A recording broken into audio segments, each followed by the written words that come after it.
aking si Green. Si Green. Kasi ayoko yung malaking motor. Kaya ito yung ginamit ko. Bibili akong ulam at paglulutuin ko si Pototski ng adobo.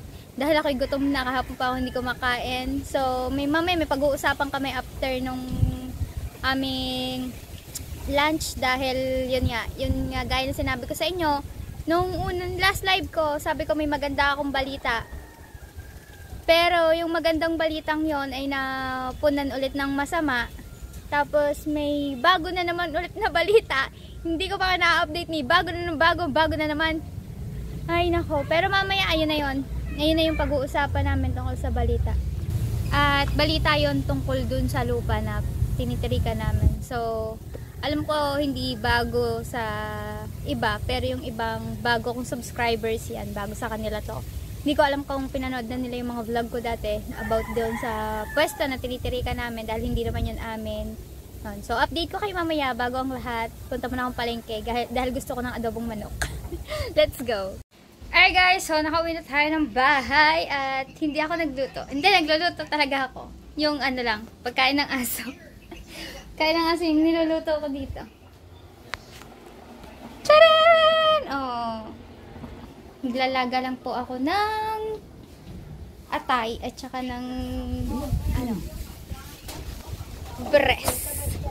Yan. So ngayon, pagtitipunin ko yung yung mga fart ko dito. Yung mga fart ko. Yung mga tao dito sa parte ko. Kasi sa kabilang side ay alam na nila kasi may GC kami.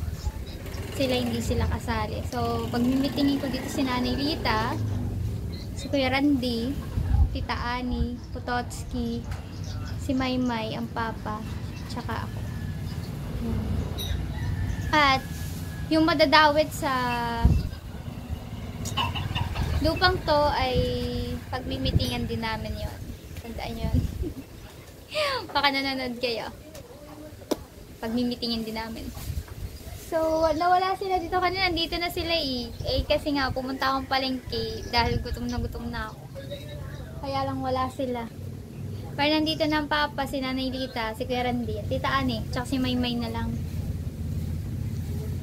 So, ipapakita ko din sa kanila yung message ng may-ari ng lupa. So, kwento ko muna sa inyo guys. Yung una, nasaan ba kami nito? Basta, umalis kami nun eh. Ang message niya nung una ay hindi niya kami paalisin ng January 31. So, in-extend niya ng hanggang February 28. So, ito yung text message. Yan. Lalagay ko yan, baka makalimutan ko. Ayan yung unang message niya. Ayan ay direct sa number ko. Tapos, yung next, yung message niya sunod ay nasa nasa Viber. So, nagawa talaga, dati wala talaga akong Viber, nagawa lang ako para makakontak ko talaga yung may-ari. At ayun nga, pinagawa niya ako. Alam ko kasi nasa US yung may-ari, umalis. Tapos yun, yung pag-uusap nga ay nabago na naman ang kanyang desisyon, pero napakita ko na sa barangay, sa kapitan, na yung una niyang sabi na in-extend niya kami hanggang February 28.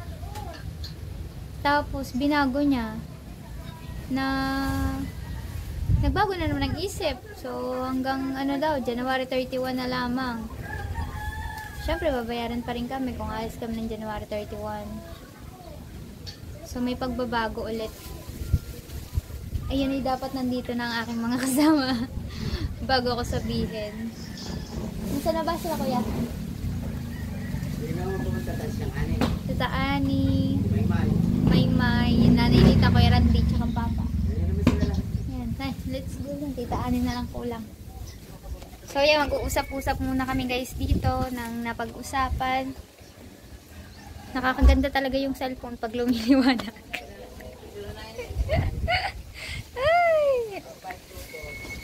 Yan.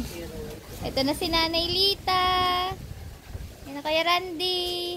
Sawa ng papa. Saan ba ang papa? Papa, inaabangan din to eh. Ang aking sasabihin tungkol sa napag-usapan. Kaya mapuputol ang video natin guys kasi ipapakita ko sa nila yung text message. ng may-ari. Pero syempre, papakita ko din sa inyo. Ilalagay ko yung sa screen. Pa! Oh, ito na ang pag-uusap. Ito na. Saksihan nyo na ang pwedeng mangyari sa amin ngayon. Ngayon din. So, yun na nga mga kaniknek. Napag-usapan na namin dito. At syempre, kailangan ng reaction ng bawat isa. Para i-vlog tayo. Napag-usapan namin dito, yung pinagpulungan namin ang message ng may-ari ng lupang to. Kung kami aalis ng January 31, ay babayaran po niya kami sa napag-usapan. And then, meron pa uling isang offer ang may-ari na simula February 1 ay rerentahan namin yung lupang tinitirikan namin. Yun. Para hindi kami mapaalis. Habang wala pang buyer ang lupa, ay kami na po yung uupa sa lupa para siguro mapakinabangan nila. Dahil syempre matagal na din naman kaming dito nakinabang. So siguro panahon na din para suklian namin yung yung kabaitan nila. Okay naman din sa amin yun, yung magbayad ng 2,000, 2,1 monthly. Kesa mangupa, gaya ko, kaysa maghanap ako ng uupahan ko na hindi pa din ako sigurado kung safe kami doon ng anak ko, diba? At saka yung mga nakikita kong bahay, 8,000, 10,000. Pero dito 2,1 lang yung babayaran ko. Kaya mas okay ako dito. Kahit tirapan tubig ko. No? Mas maganda nga yun. Sangayon ako sa sabi ng may-ari dito kasi lilipat ka pa sa ibang lugar. Magsisimula ka uling buhay, dito na lang. Ay ako man, ikaw yung gagawin ko. Oo nga, no? Kahit gano'n pa kaliit ang bahay mo diha, tuwan. Fix na. Kahit porto lang ang aking bahay, babahit na akong tuwan. Oh, ikaw ano masasabi mo Kuya Randy? Upahan ko na lang para pang bayad ko doon sa lupa ko. Dahil lilipat ka na talaga na. Hindi. May utang pa kasi ako lupa din doon eh. Akala ko lilipat ka. Lilipat ka na. Hindi, upahan ko na lang siguro. Papaupahan mo sa katitira? Doon sa yung nabili ko. Inutang ko ng lupa, may bayarin pa ako doon. Laki-laki pa. Paano yun? Eh, ang problema natin si Nanay Lita. Yan. No, si Nanay Lita ang problema natin. Saan kukuha si Nanay Lita ng monthly niya? Hindi, kausapin ko si Jit. Oo nga, kausapin ng Idol Jumper. Para ni Nanay Lita. Hindi na lang ako mag-ano sa kanya ng ibang bagay. Basta yun na lang. Oo, monthly. Okay na yun. Sapat na yun. Basta kakausapin niya daw si Idol Jumper. Kausapin ko rin. Giikot muna dito ng mga kanilang hanggang walang buyer. Nanay Lita, ang lupang ito ay walang magiging buyer dahil napakapangit ng pwesto. Sabihin tayo ay habang buhay, mangungupahan. Habang buhay tayo mangungupahan. Pero malay mo naman, dumating yung time na sabihin ng may-ari na, o sige, rent to own nyo na lang. Pag nirentahan nyo, sa inyo na yung pwesto nyo. Ayan nga, para malaman kung hanggang Pero magme-message ako sa may-ari na yun ang sasabihin ko. Pero sa ngayon siguro, kailangan muna nila na kumita ng kumita, kaya hindi ba yung magsasabi. Pero once na may makuha uli dyan sa ilog, rent to own na yan. Ayun pa nga sasabihin ko, baka pwedeng rent to own. Kaya hindi natin masasabi ang may-ari kasi nga, malay mo gusto din nila ng biglaang pera kaya gusto nila ibenta to, no? Tao dito, yung suggest mo na Kuya Randy, parang yung babadi na talaga na kawasan mo pa sa bahay mo, pasukin pa rin sa lupa. Hindi! Kung ano yung upa sa bahay, ayun na yung babayan niya sa pwesto niya. Ay, napakamura. Kasi, Mar, kung once na hindi ka makisali sa upa na yon, hindi mabibigay yung ano mo pag pinaalis na, yung 21,000. Oo nga, maganda yung ginawa mo. Kahit sa tuwan mo na lang pa rin tayo niya. Oo. Kahit 2,500, meron kang pambiling ulam na 300. Sabi mo, parang Pisel, si parang Pisel, nagharap ng upahan yun. Tsaka yung iba dyan, at tsaka mas mura. Dalawang kwarto naman Ay, yun. mahal na, medyo mabigat-bigat na ito. Oo nga. Kasi wala naman silang sariling tubig, no? Sa sarili ko ito. Bahala ka dyan. Ikaw, sa'yo mo tis. Ikaw pa! Itong tatay ko guys, sa hindi nakakalala sa tatay ko, sa nagtatanong bakit di daw nakikita ang tatay ko. Ayan ang tatay ko, kalbo! Yeah, anong reaction mo sa ano? Sa akin, anak, kung anong desisyon nyo, maganda yun. Doon na rin ako saba ko sa inyo. Hindi ako pwede huwala sa desisyon. Saludo ko dyan. Tsaka maganda din yun.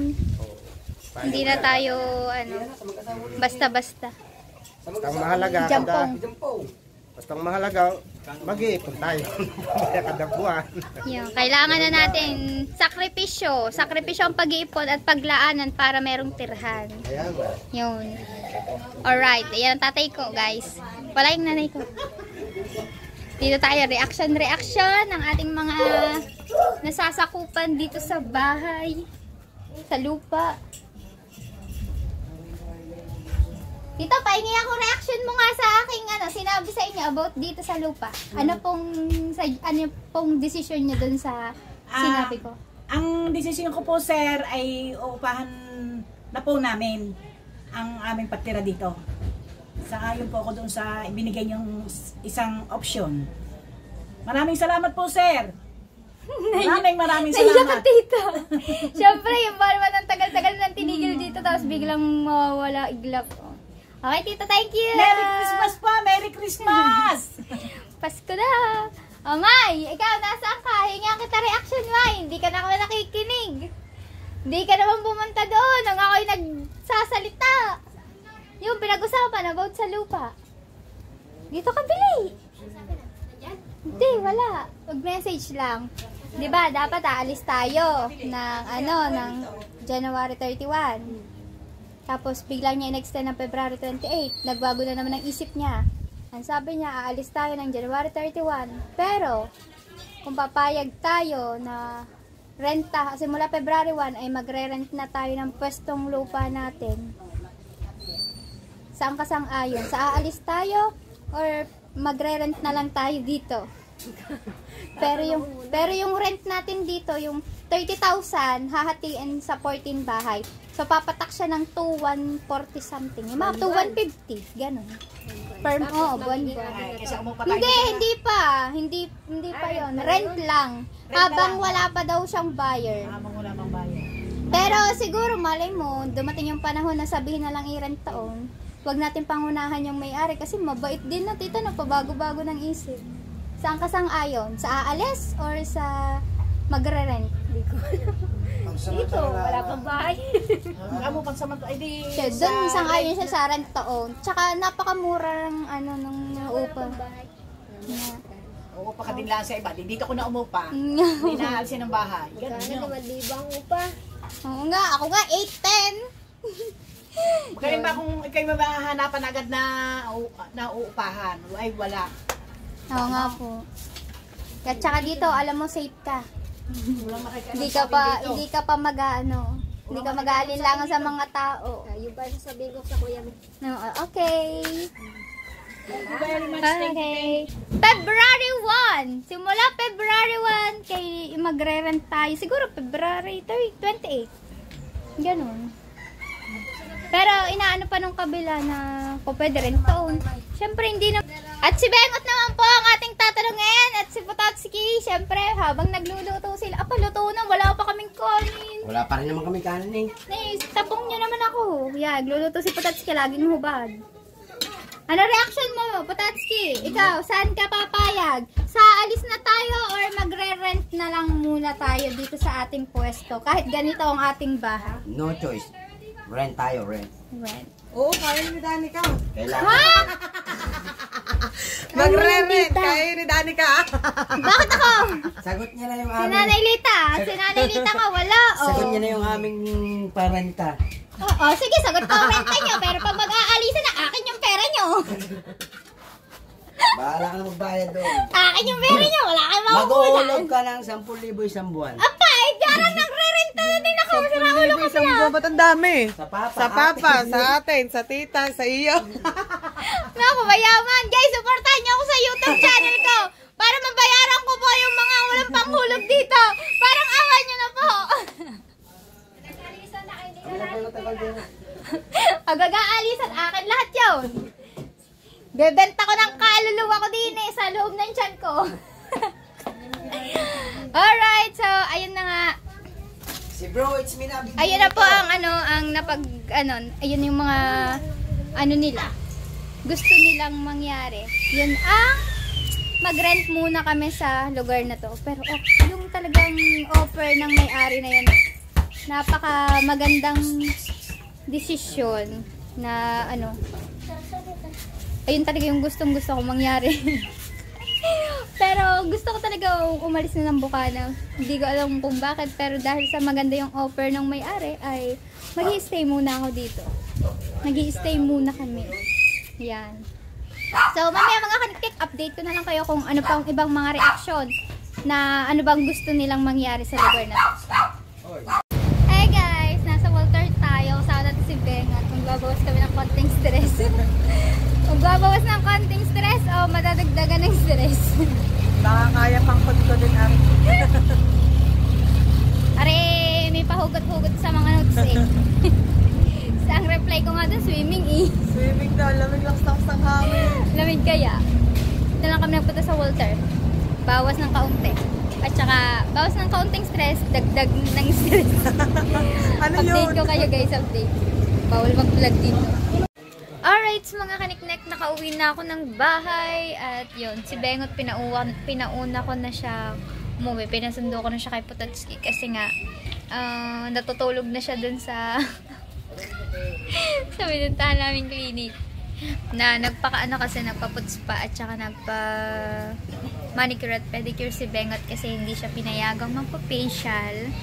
Tapos kasi hindi siya bibili ng mga cream. So kailangan kasi nilalagay ng cream kasi marami na daw nagreklamo doon sa pag-facial lang. So parang nai-irritate yung mga mukha nila. Kaya yun. At yun, ayun ang itsura ng pagmumukha ko. Pinulahan nila ako. Yun. At syempre, nagpabawas din tayo ng konting buhok dahil hindi talaga ako sanay na ang buhok ko ay yung ano lang, diretso lang. Yun. Konti lang naman. Trim-trim lang tayo guys. Yan. Para hindi mukhang mahaba ang ating pagmumuka. Yan. So, mga kaniknek, yung gaya ng sinabi ko kanina. Dito tayo, upo. Gaya ng sinabi ko kanina, di ba, nagkamera na tayo ng usapan dito, nakasama yung dito sa part na to. Pero sa part na, alam na nila kasi yun. Kaya hindi ko na sila sinama sa usapan. Diyan, ang sombrero ko pala, naiiwan ko doon. At yan na nga. Ang pipiliin namin sa gusto ng may-ari dito ay yung mag-rent na lang kami. Kasi ipag-iba yung bahay, tapos maghahanap ng ibang marerentahan. Okay naman yung bahay dito eh. Kaya, yun, goods kami sa rent. Pero mas maganda yung rent to own, di ba? Yun. Pero okay na okay. So, simula February ay maghuhulog kami. So, hindi ko alam kung sino maghuhulog nun. Kung ako ba o sila. Pero magta-try kaming sabihin sa may-ari na kung pwedeng rent to own. Or siguro hindi na ako, yung tita ko na lang na tumatawag doon. Ayoko magsabi ng ganun kasi nahihiya din naman ako sa may-ari. At malay mo, sabihin na lang ng may-ari na yun na, hulugan nyo na lamang yan. Ganun na din naman yun para sa inyo na din. Yun, pag ganun yung nangyari, susukatin yung mga bawat bahay. Kung sinong malaki yung sukat, dapat mas malaki yung hulog. Syempre, yung iba naman, kakaawa naman, diba? Yung maliliit ang bahay. Gaya na lang ni Nanay Lita. Saan kaya ako kung si Nanay Lita ng panghulog? Pero sabi niya, magsasabi daw siya kay Idol Jaco. Sino pa bang mga maliit sa bahay? Wala. Yun si Nanay Lita lang maliit na bahay. So, yun. Yun na lang po siguro muna ang update ngayon. I-update ko na lang po kayo next. Palat kapag may bago ng impormasyon tungkol sa lupa at kung sa mga nabagkasunduan. So, yan. Hanggang dito na lang guys. Thank you for watching. Ingat po kayong lahat. Love you all. See you next vlog!